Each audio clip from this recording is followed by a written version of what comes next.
ஓம் நம சிவாய நமக. தென்னாடுடைய சிவனே போற்றி, எந்நாட்டவர்க்கும் இறைவா போற்றி. அன்னாபிஷேகம் அப்படிங்கிற பௌர்ணமி நாள் வருது. இந்த நாளில் பார்த்தீங்கன்னா நம்மளுடைய ஈசன் எம்பெருமானுக்கு உகந்த நாள் ரொம்பவும். இந்த நாளில் நம்ம அன்னத்தை வடித்து, அதாவது பச்சரிசியை வடித்து சிவனுக்கு நம்ம அபிஷேகம் செய்வதனால நமக்கு பல வகையான நன்மைகள் ஏற்படும். இது அவருடைய அந்த மனதை குளிரச் செய்து நம்மளுக்கு பலவிதமான நன்மைகளை கொண்டு வருது. அதனால் இந்த நாளை மட்டும் தவற விட்டுறாதீங்க.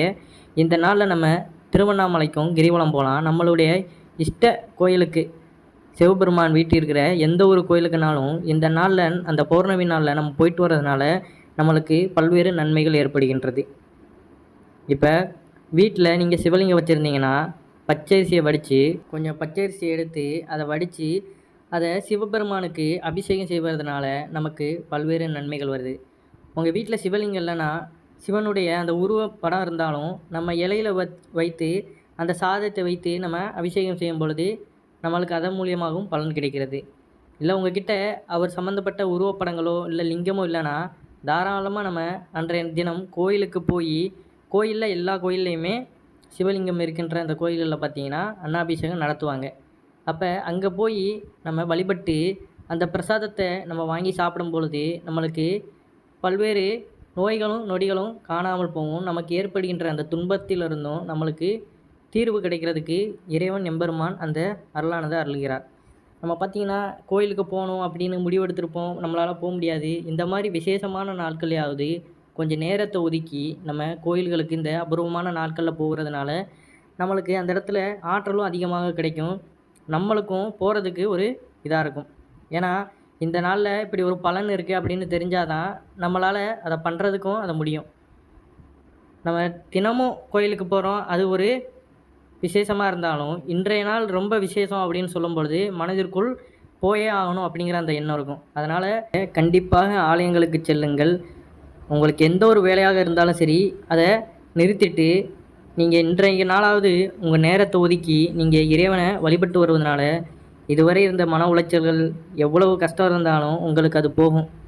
உங்களுக்கு வேலை தான் பெரியது அப்படின்னு என்றைக்கும் நினைத்து விடாதீர்கள். இறைவனானவரை நம்ம தேடினா தான் நம்மளுக்கு அந்த நிம்மதியானதும் கிடைக்கும். அப்போ இந்த ஒரு குறிப்பிட்ட நாள்லையாவது நம்ம இறைவனை வழிபடுவதனால நமக்கு அது நன்மைகளை தான் வந்து சேரும். அதனால் இந்த நாளை கண்டிப்பாக தவற விட்டுறாதீங்க. நீங்கள் கோயிலுக்கு போகணும், ஆலயங்களுக்கு போகணும்னு ரொம்ப நாளாக பிளான் போட்டு வச்சுருப்பீங்க சிவாலயங்களுக்கு. அப்போ போக முடியாத சூழ்நிலைகள் உங்களை தடுத்து கொண்டே இருக்கும். இன்றைய நாள் நீங்கள் போயிட்டு வர்றதுனால உங்களுக்கு நல்லது ஒரு எண்ணங்கள் உண்டாகும். வாழ்க்கையில் எவ்வளவு உங்களுக்கு கஷ்டங்கள் இருந்தாலும் அதை போக்குவதற்கு இறைவன் எம்பெருமான் உங்களுக்கு வழிவகை செய்கிறார். அன்றைக்கு அன்னாபிஷேகம் செய்யும் பொழுது அந்த ஒவ்வொரு அரிசிக்கும் ஒவ்வொரு சிவலிங்கத்தை நம்ம தரிசித்ததற்கான அந்த பலனானது நம்மளுக்கு கிடைக்கிறது. அப்போ எவ்வளவு அரிசியை நம்ம அன்னாபிஷேகம் பண்ணுவோன்னு பாருங்கள். அப்போ அத்தனை அரிசிக்கும் நம்மளுக்கு அவ்வளவு சிவலிங்கத்தை தரிசனம் செய்த அந்த பலனானது நமக்கு கிடைக்கும். அதனால் நம்ம எந்த ஒரு வேலையாக இருந்தாலும் அதை அன்றைய நாள் நிப்பாட்டிட்டு இன்றைய நாளுக்கு நம்ம இறைவனை வழிபடுவதற்கு அந்த நாளை செலவழிக்கணும். நம்ம தேவையில்லாமல் நிறைய நாட்களை செலவழிப்போம். தேவையில்லாத விஷயங்களுக்கு கூட நம்ம அந்த நாட்களை செலவழித்து போவோம். நல்ல காரியங்களில் ஈடுபடும் பொழுது அதற்காக நம்ம லீவ் எடுத்தோ இல்லை இப்படி பண்ணுறதுனால நம்மளுக்கு அது நன்மைகளை தான் வந்து சேரும். அப்போ கண்டிப்பாக அனைவருமே அந்த பௌர்ணமி தினத்தன்று இறைவன் ஈசனுக்கு அன்னாபிஷேகம் செய்யப்படும். அனைத்து சிவாலயங்களையுமே செய்யப்படும். உங்கள் அருகில் இருந்தாலும் சரி, நீங்கள் வீட்டில் பூஜை பண்ணாலும் சரி, கண்டிப்பாக முழு நம்பிக்கையோடு இறைவனிடத்தில் உங்களுடைய அந்த வேண்டுதலை வைத்து நீங்கள் அவர் மேல் அந்த பூஜை செய்யும் பொழுது உங்களுக்கு அந்த பலன் கண்டிப்பாக கிடைக்கும். அதனால் யாரும் தவற விட்டுறாதீங்க.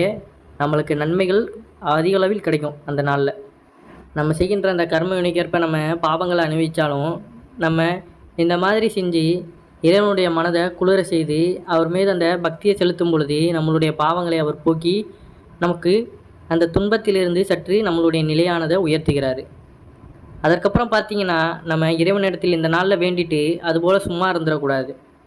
தொடர்ச்சியாக நம்ம இறைவனை வேண்டிக்கிட்டே இருக்கணும். நம்ம நிலையானது அவர் கஷ்டப்பட்டுக்கிட்டு இருக்கும்போது நம்மளுடைய நிலையை கொஞ்சம் மாற்றுதார் அப்படிங்கிற பட்சத்தில் மாறிடுச்சுன்னா உடனே நம்ம இறைவனை வழிபடுவதை நிப்பாட்டிடக்கூடாது. எப்பொழுதுமே அந்த இறை நம்பிக்கையோடு ஈசனை நம்ம வணங்கி கொண்டே இருந்தால் எப்பொழுதுமே நம்மளை அவர் நன்றாக பார்த்துக்கொள்வார். அதுபோல் அனைத்து உயிர்களிடத்திலும் அந்த அன்பை நம்ம செலுத்தணும். அன்னாபிஷேகம் அன்னைக்கு நம்மளால் முடிஞ்ச உதவிகளை நிறைய பேருக்கு செய்யலாம். அது மூலியமாகவும் அந்த இறைவனுடைய ஈசனுடைய அருளானது நமக்கு கிடைக்கும். நம்ம அந்த மாதிரி பச்சரிசியில் சாதம் வடித்து இறைவனுக்கு அதை சாத்திட்டு அந்த பிரசாதத்தை சாயங்கால வேளையில் பக்தர்களுக்கு கொடுக்கும் பொழுது அது நமக்கு பலவிதமான நன்மைகளை வந்து சேரும். தயிரை ஊற்றி பிசைஞ்சு நம்மளால் முடிஞ்ச அளவுக்கு எவ்வளோ கொடுக்க முடியுமோ அதை கொஞ்சம் கொஞ்சமாக பிரசாதம் மாதிரி நம்ம ஆலயங்களில் கொடுப்பாங்களா, அந்த மாதிரி இந்த அன்னாபிஷேகத்தை இறைவனுக்கு ஈசனுக்கு சாத்தப்பட்டதை அவர்களுக்கு கொஞ்சம் கொஞ்சம் கொடுக்கலாம். நம்மளால் முடிஞ்சவரை பக்கத்தில் இருக்கிறவங்க யாருக்குனாலும் நீங்கள் ஆலயங்களுக்கே சென்று வாங்கி கொடுத்து அதை மற்றவர்களுக்கு இறைவனுக்கு அபிஷேகம் பண்ணதுக்கப்புறம் எடுத்து மற்றவர்களுக்கு கொடுக்கலாம், நீங்களும் சாப்பிடலாம். அது நம்மளுக்கு நன்மைகளை வந்து சேரும். அதுபோல் பார்த்தீங்கன்னா இறைவனை வழிபடுறீங்க, அன்னாபிஷேகம் பண்ணும் பொழுது உங்களுக்கு தெரிந்த மந்திரங்கள் பாடல்களை உச்சரிக்கலாம். இல்லை எனக்கு எதுவுமே தெரியாதுங்கிற பட்சத்தில் பஞ்சாட்சர மந்திரத்தையே நம்ம சொல்லிக்கொண்டு அவரை வணங்கலாம். இது நல்லதொரு ஆற்றல்களை நம்ம உடம்பினுக்குள்ளும் ஏற்றணும். நம்மளுடைய ஆன்மாவானது சந்தோஷமான நிலையில் இருக்கும். நம்மளுக்கு ஒரு மன அமைதி கிடைக்கும். எந்த ஒரு விஷயத்தில் நம்ம ஈடுபட்டாலும் அதில் நமக்கு ஒரு தெளிவு பிறக்கும். ஏன்னா குறிப்பிட்டு எந்த ஒரு விஷயத்தில் நம்ம ஈடுபட்டாலும் நம்மளுக்கு ஒரு குழப்பம் இருக்கும். இது பண்ணால் கரெக்டாக இருக்குமா அப்படிங்கிற அந்த குழப்பம் இருக்கும். இந்த மாதிரி நம்ம நேர்மறையான ஆற்றல்களை நமக்குள்ளே உள்வாங்கும் பொழுது நம்ம எடுக்கின்ற அந்த முடிவுகள் சரியாக நமக்கு அமையும். குழப்பம் அப்படிங்கிறது நமக்கு ஒரு தெளிவான மனநிலை நமக்கு இருக்கும். அதனால் இன்றைய நாள் ரொம்பவும் ஒரு விசேஷமான நாள். அதை மட்டும் என்றைக்குமே தவற விட்டுறாதீங்க. சனி பௌர்ணமி வருது. அதனால் கண்டிப்பாக பௌர்ணமி தினத்தன்று சிவாலயங்களுக்கு செல்லுங்கள். திருவண்ணாமலைக்கு செல்ல முடிந்த பக்தர்கள் கண்டிப்பாக செல்லுங்கள். கிரிவலம் போயிட்டு வாங்க. உங்கள் வாழ்க்கையில் நல்லதொரு சிந்தனைகள் ஏற்படும். நல்ல விஷயங்களையும் நீங்கள் செய்வீங்க. கிரிவலம் போகிறதுல பார்த்தீங்கன்னா நம்மளுக்கு அந்த முழு நம்பிக்கையானது நமக்கு இருக்கணும். கிரிவலம் நம்ம போக ஆரம்பிச்சிட்டோம்னாலே அந்த நிமிடத்திலிருந்து நம்மளுடைய முழு கவனமும் இறைவன் ஈசன் மீது தான் இருக்கணும்.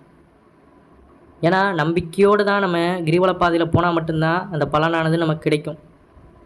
நம்ம நடக்க ஆரம்பிச்சிட்டாலே நம்ம மனதினுள் ஒரே ஒரு மந்திரம் தான் உச்சரிக்கணும். சிவாய நம அப்படிங்கிற அந்த மந்திரத்தை தவிர நம்ம மனதினுள் வேறு எந்த ஒரு கெட்ட சிந்தனையுமே வந்துடக்கூடாது. ஏன்னா நம்பிக்கையோடு போகிறவங்களுக்கு பார்த்தீங்கன்னா என்றைக்குமே நம்பிக்கை இருந்தால் அந்த பலனானது கண்டிப்பாக கிடைக்கும். நம்பிக்கை இல்லாமல் ஏதோ போகிறோம் அப்படிங்கிற அந்த நினப்பில் நம்ம போகக்கூடாது. இறைவனை வேண்டுறோம்னா முதல்ல இறைவன் மீது அந்த நம்பிக்கை நம்மளுக்கு இருக்கணும். சில பேருக்கு இருக்கும், நம்ம போகிறோமே நம்மளுக்கு அந்த பலன் கிடைக்குமா அப்படிங்கிற அந்த சந்தேகத்திலே போவாங்க. கண்டிப்பாக கிடைக்கும், இறைவன் நமக்கு வழங்குவார் அப்படிங்கிற அந்த எண்ணத்தில் போனால் மட்டும்தான் நம்மளுக்கான அந்த பலன் கிடைக்கும். நம்மளும் சாமியை கும்பிடுறோம், கடவுளை கோயிலுக்கெல்லாம் போகிறோம், ஆனாலும் நம்மளுக்கு அது எதுவுமே கிடைக்க மாட்டேக்கே அப்படின்னு நிறைய பேர் புலம்புவாங்க பார்த்தீங்களா. அவங்ககிட்ட அந்த நம்பிக்கையானது இருக்காது. அதனால தான் அவர்கள் இந்நாள் வரையும் அதே புலம்பல்லே இருப்பாங்க. எந்த ஒரு விஷயம்னாலும் சரி, ஆன்மீக ரீதியாகவும் சரி, தொழில் ரீதியாகவும் சரி, அந்த எந்த ஒரு ரீதியாகவும் அவர்கள் நம்பிக்கையோடு எந்த ஒரு வேலையும் செய்தார்கள்னா அதில் வெற்றி கிடைக்கும். குழப்பத்தோடு தெளிவில்லாமல் இருந்தார்கள்னா அவங்க அந்த வேலையிலையுமே தெளிவில்லாமல் தான் இருப்பாங்க. அப்போ இறைவனை வழிபட போகிறீங்கன்னா கண்டிப்பாக உங்கள் முழு மனதையும் தயார்படுத்தி கொண்டு அதற்கான நேரத்தை நீங்கள் கொஞ்சமாவது ஒதுக்கணும். அந்த நேரத்தில் உங்களுக்கு அவரை தவிர வேறு எதுவும் கெட்ட சிந்தனைகள் இருக்கவே கூடாது. கண்டிப்பாக அனைவரும் இந்த பௌர்ணமி தினத்தை மறந்துடாமல் போங்க. எதனாலனா இந்த பௌர்ணமி தினத்தில் தான் வழிபடணும் அப்படின்னு கிடையாது.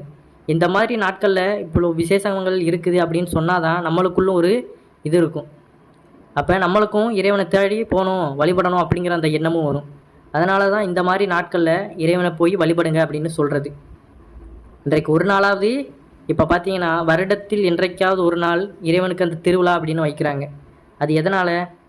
அவ்வளோ நாள் அந்த பக்தியை செலுத்த மாட்டாங்க. பக்கத்தில் தான் இருக்கும் கோயில், எட்டி கூட பார்க்க மாட்டாங்க. அந்த திருவிழா அப்படின்னு வரும்பொழுது பார்த்தீங்கன்னா இறைவன் இடத்துல போவாங்க, வேண்டுவாங்க, அது இதுன்னு பண்ணுவாங்க. அதனால தான் சொல்கிறது, அன்றைக்காவது இறைவனை வழிபடுங்க. தினமும் போகிறீங்க, பார்த்துட்டு அப்படியே போகிறோம். அப்போ இந்த திருவிழா நேரத்திலாவது இறைவனை வழிபடுங்க அப்படின்னு தான் சொல்கிறது. தினமும் வழிபடுத மனிதர்களும் இருக்கத்தான் செய்கிறாங்க. இறைவன் இடத்துல எந்த ஒரு துன்பமான செயல் வந்தாலும் சரி, இன்பமாக இருந்தாலும் சரி, இறைவனை தினமும் வழிபட்டு கொண்டு இருப்பவர்களும் இருக்கத்தான் செய்கிறாங்க. அவர்களுக்கு இறைவனுடைய அருள் எப்பொழுதுமே இருக்கும். இந்த மாதிரி நாட்களையாவது இறைவனை கண்டிப்பாக வழிபடுங்க. பலன்களை பெற்று நல்வாழ்க்கை வாழ வாழ்த்துக்கள். நன்றி, வணக்கம். ஓம் நம சிவாய நமக.